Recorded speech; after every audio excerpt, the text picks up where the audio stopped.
जय जगन्नाथ पिलामाने तुम मानकु संस्कृत शिक्षायतन को पुनर्बार स्वागत। आमे संस्कृत बहिर पद्य विभाग सीताया वनगमनम पढ़ुले तार आमे दशम श्लोक पर्यंत अध्ययन कर सारी। आज आमे 11 श्लोक को पढ़ा। आमे दशम श्लोक पढ़ी जे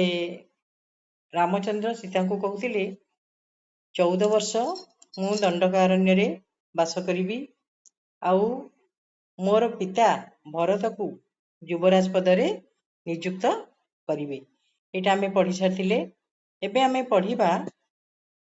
11 श्लोक जोटा कि अछि विप्रियम न च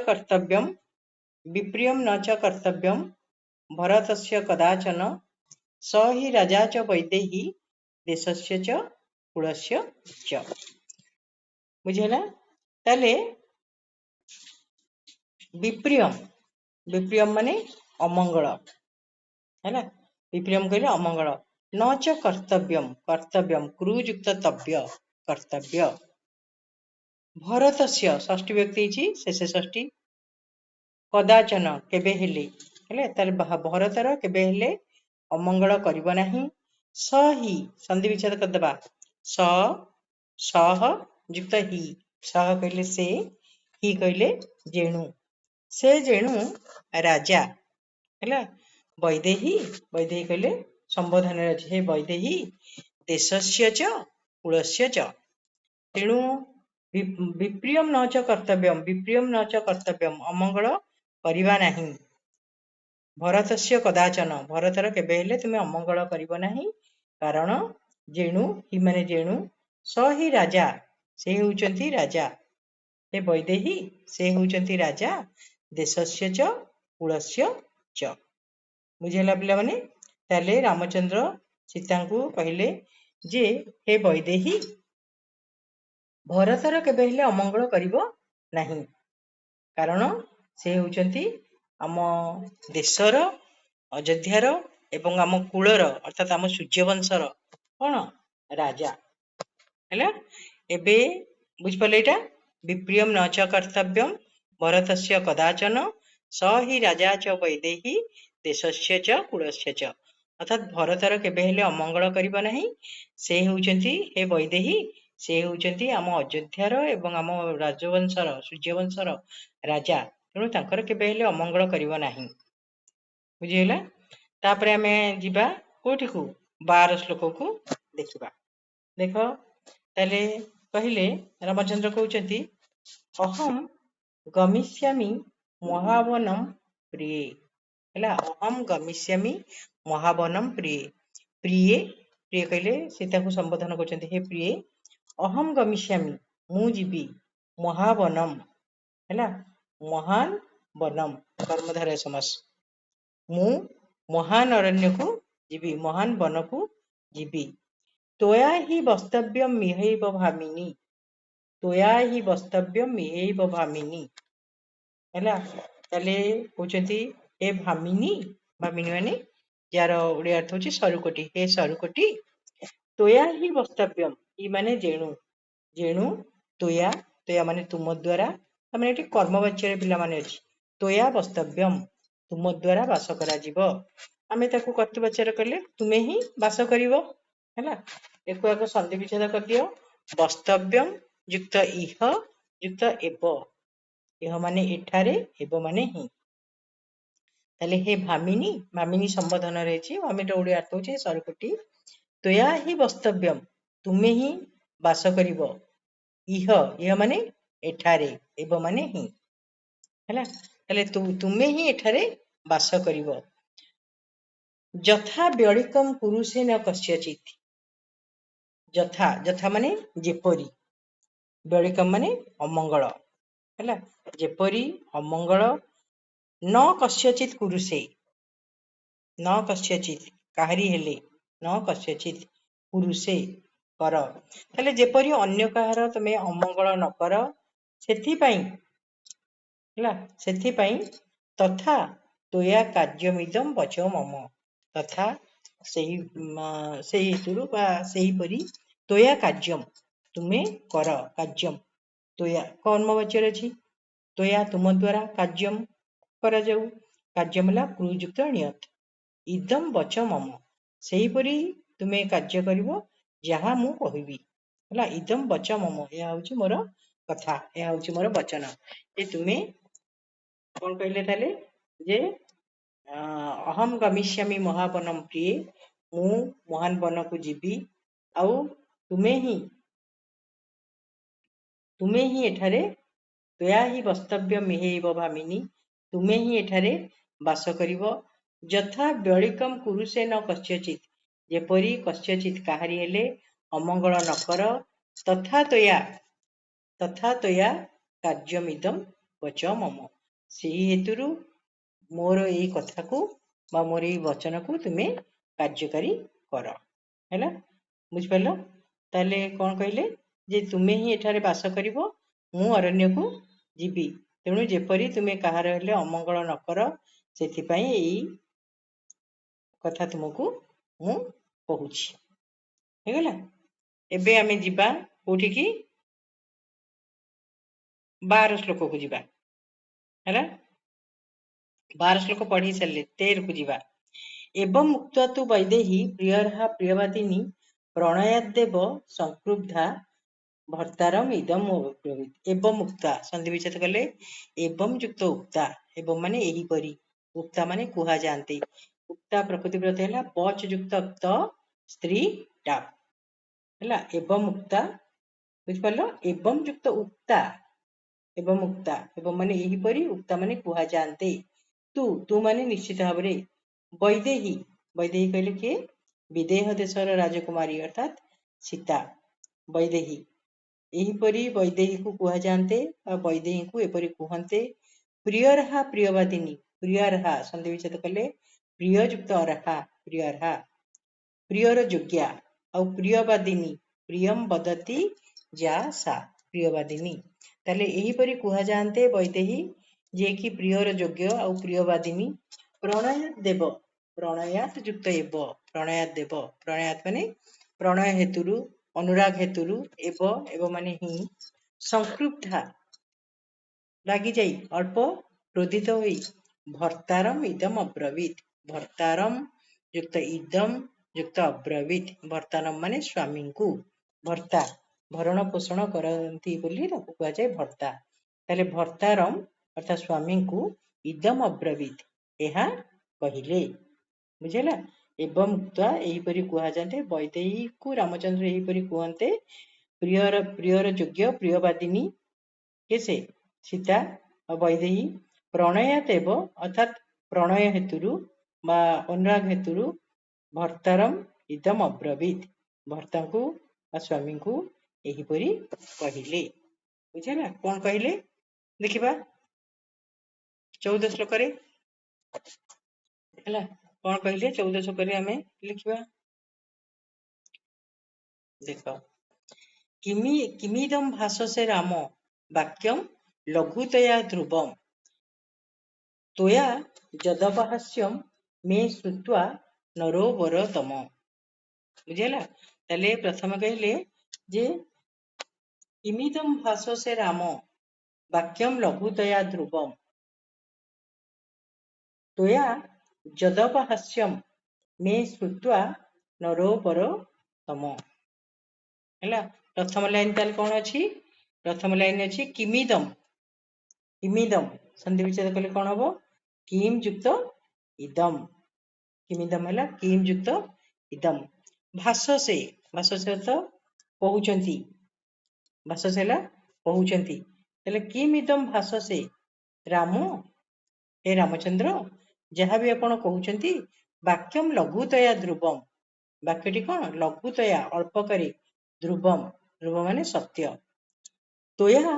यदपहास्यम मे श्रुत्वा नरवरतम हे नरवरेषु उत्तम सप्तमी तत्पुरुष समास त्वया कहले तुम द्वारा यदपहास्यम यत युक्त अपहास्यम यदपहास्यम यत माने जेणु अपहास्यम उपहास मे मे माने मोर श्रुत्व माने शुणी श्रुयुक्त त्वा ताले कहते हे नरवरतम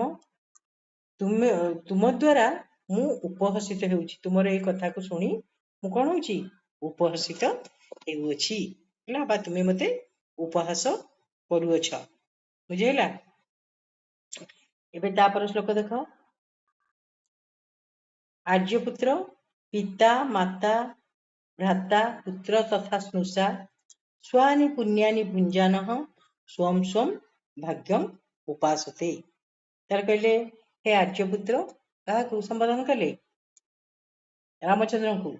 हे आर्यपुत्र पिता पिता कहले पाति इति पिता माने जे पालन पोषण करती से हेले पिता माति इति माता माति माने जे मान्यता प्रदान करती से होचंती माता भाज्यते इति भ्राता जे भागी हुए से होची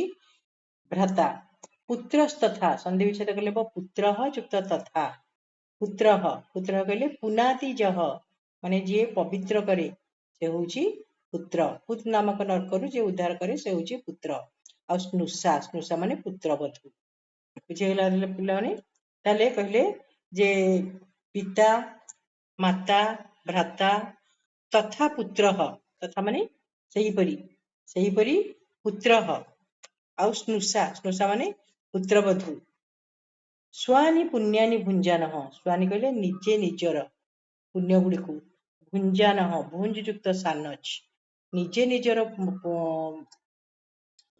कौन जहाँ करती पुण्य बा पाप ताको भोग करती स्वम स्वम भाग्यम उपासते निजे निजर भाग्यर उपासक अटंती भाग्यम युक्त उपासते जी जहाँ करे सेता पाए बुझेला पिलाने आउ थे देख हे आर्यपुत्र आर्यपुत्र कहले रामचंद्र को संबोधन कर सीता हे आर्यपुत्र पिता माता भ्राता माने भाई आ पुत्र सही परी पुत्र बधू निजे निजर पुण्य को स्वानि पुण्यानि भुंजान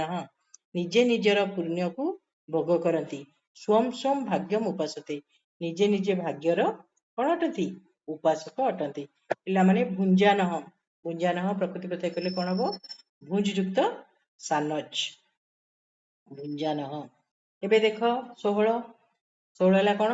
भर्तु भाग्यम तु नार्यिका प्राप्नोति पुरुष श्रभ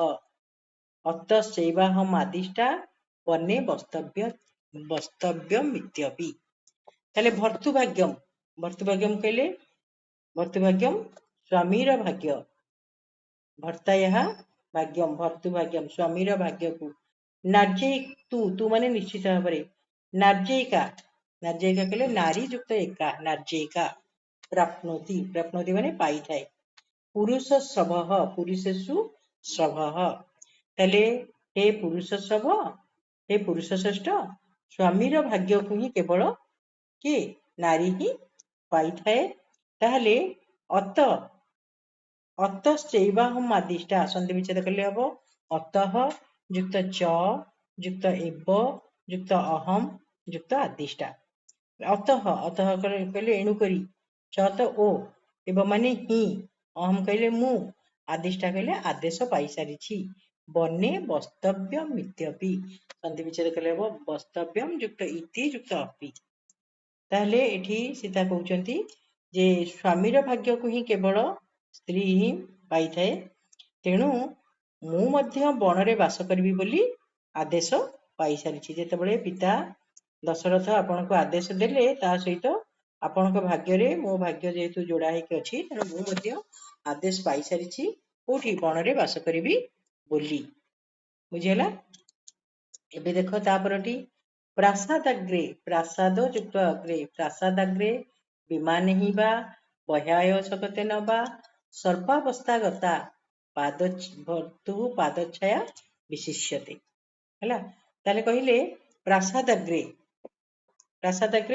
संधि विच्छेद कले प्रासाद युक्त अग्रे प्रासादाग्रे हैला संधि विच्छेद कले प्रासाद युक्त अग्रे प्रासादाग्रे विमान ही युक्त बा विमान ही बा प्रासाद अग्रे अर्थात प्रासाद उपरे बा छात उपरे अर्थात ऐश्वर्य रे थिबा समय रे किंबा विमान रे गति करथिबा समय रे किंबा आकाश मार्ग रे गति करथिबा समय रे ସର୍ବାବସ୍ଥାଗତା, ତା ସବୁ ଅବସ୍ଥାରେ, ସମସ୍ତ ଅବସ୍ଥାରେ ଭର୍ତ୍ତୁଃ ପାଦଛାୟା ବିଶିଷ୍ୟତେ। ଭର୍ତ୍ତୁଃ କହିଲେ ପତିର ବା ସ୍ୱାମୀର ପାଦଛାୟା ବିଶେଷ ଅଟେ। ଜଣେ ପତିବ୍ରତା ନାରୀ ପାଇଁ କ'ଣ ଅଟେ ନା ସେ ପ୍ରାସାଦାଗ୍ରରେ ସ୍ୱାମୀ ଥାଆନ୍ତୁ କି ବିମାନରେ ଥାଆନ୍ତୁ କି ବହ୍ୟାୟସରେ ଆକାଶ ମାର୍ଗରେ ଗତି କରୁଥାନ୍ତୁ, ସବୁ ଅବସ୍ଥାରେ ଭର୍ତ୍ତୁଃ ପାଦଛାୟା ବିଶିଷ୍ୟତେ, ଅର୍ଥାତ୍ ସ୍ୱାମୀର ପାଦଛାୟା ହିଁ ବିଶେଷ ଅଟେ, ର ସ୍ଥାନ ଅଟେ ପତିବ୍ରତା ନାରୀ ପାଇଁ ଜଣେ, ନାହିଁ। ତେଣୁ ଶେଷରେ କହିଲେ,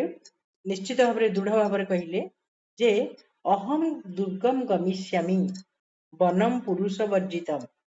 ନାନା ମୃଗ ଗଣାକୀର୍ଣ୍ଣ ଶାର୍ଦୂଳ ଗଣ ସେବିତମ୍। ବୁଝିଲା? ଅହମ୍ ଦୁର୍ଗମ ଗମିଷ୍ୟାମି, ମୁଁ ଦୁର୍ଗକୁ ଯିବି, ମାନେ ଦୃଢ ନିଷ୍ପତ୍ତି ନେଲେ ଯେ ମୁଁ ଦୁର୍ଗକୁ ଯିବି, ଯୋଉଟା କି ପୁରୁଷ ବର୍ଜିତମ୍ ହେଲା, ଯୋଉଟା କି କ'ଣ ହେଇଥିବ ପୁରୁଷ ବର୍ଜିତମ୍। ପୁରୁଷ ବର୍ଜିତ ମାନେ ପୁରୁଷ ମାନଙ୍କ ଦ୍ଵାରା ବର୍ଜିତ, ଅର୍ଥାତ୍ ଯୋଉଠି ପୁରୁଷ ମାନେ କୌଣସି ମଣିଷ ଯୋଉଠି ରହୁନାହାନ୍ତି ହେଲା, ଯୋଉ ବନରେ ପୁରୁଷ ମାନଙ୍କ ଦ୍ଵାରା ତ୍ୟାଗ କରାଯାଇଛି ସେହିପରି ଦୁର୍ଗମ ବନକୁ ମୁଁ ଯିବି ହେଲା। ତାହେଲେ ଯଦି ପୁରୁଷମାନେ ସେଠି ପୁରୁଷମାନେ ତାକୁ ବର୍ଜିତ କରିଛନ୍ତି, ସେଠି କିଏ ରହୁଛନ୍ତି ନା ନାନା ମୃଗ ଗଣାକୀର୍ଣ୍ଣ, ନାନା ପ୍ରକାର ବିଭିନ୍ନ ପ୍ରକାର ମୃଗଗଣ ମାନଙ୍କ ଦ୍ଵାରା, ମୃଗ ସମୂହଙ୍କ ଦ୍ଵାରା ଆକୀର୍ଣ୍ଣ, ଆକୀର୍ଣ୍ଣ ମାନେ ପରିପୂର୍ଣ୍ଣ, ବୁଝିଲା? ଆକୀର୍ଣ୍ଣ କହିଲେ ପରିପୂର୍ଣ୍ଣ, ତାହେଲେ ବିଭିନ୍ନ ପ୍ରକାର ମୃଗ ମାନଙ୍କ ଦ୍ଵାରା ପରିପୂର୍ଣ୍ଣ ଆଉ ଶାର୍ଦୂଳ ଗଣ ସେବିତ, ଶାର୍ଦୂଳ ଗଣ ଯାହାର ସେବା କରୁଛନ୍ତି, ଶାର୍ଦୂଳ ଗଣେ ହିଁ ସେବିତମ୍, ଶାର୍ଦୂଳ ଗଣ ଯାହାର ସେବା କରୁଛନ୍ତି ଯୋଉ ବଣର, ଅର୍ଥାତ୍ ଯାହା ସବୁ ବଣରେ ଅଳିଆ ଆବର୍ଜନା ପଡିଲା, ଯୋଉ ମଢ ପ୍ରଭୃତି ପଡିଲା, ତାକୁ ଶାର୍ଦୂଳ ଗଣ ମାନେ ଖାଇକିରି ବଣକୁ କ'ଣ କରନ୍ତି ସଫା କରନ୍ତି। ତେଣୁ ସେ ସେଇଆ କହିଲେ, ଯୋଉ ବଣଟି ବିଭିନ୍ନ ପ୍ରକାର ମୃଗ ମାନଙ୍କ ଦ୍ଵାରା ପରିପୂର୍ଣ୍ଣ ହେଇଛି ଆଉ ଶାର୍ଦୂଳ ଗଣ ମାନଙ୍କ ଦ୍ଵାରା ସେବା ପାଉଛି, ସେହିପରି ପୁରୁଷ ଦ୍ଵାରା ବର୍ଜନ କରାଯାଇଥିବା ଦୁର୍ଗମ ବନକୁ ମୁଁ ବି ଯିବି। ହେଲା ପିଲାମାନେ, ବୁଝିଗଲ? 18 ଶ୍ଲୋକ ଏଥର ସରିଲା। ବର୍ତ୍ତମାନ ଆଜି ପାଇଁ ଆମେ ଏତିକି ଶ୍ଲୋକ ହିଁ ପଢିବା, ପରବର୍ତ୍ତୀ ସମୟରେ ପୁଣି ଆଉ ଶ୍ଲୋକ ଆରମ୍ଭ କରିବା। ଏବେ ତୁମେ ତାର ଯାହା ଅଛି ତା ଭିତରେ ବ୍ୟାକରଣ ଗୁଡ଼ିକୁ ଭଲ ଭାବରେ ଦେଖ, ପଢ ଏବଂ ବୁଝ। ଯାହା ଅସୁବିଧା ରହୁଛି ମୋତେ ପରବର୍ତ୍ତୀ କ୍ଲାସରେ ବି ପଚାରି ପାରିବ। ଏବେ ଆମେ ଏଇଠି କ୍ଲାସକୁ ରଖିବା।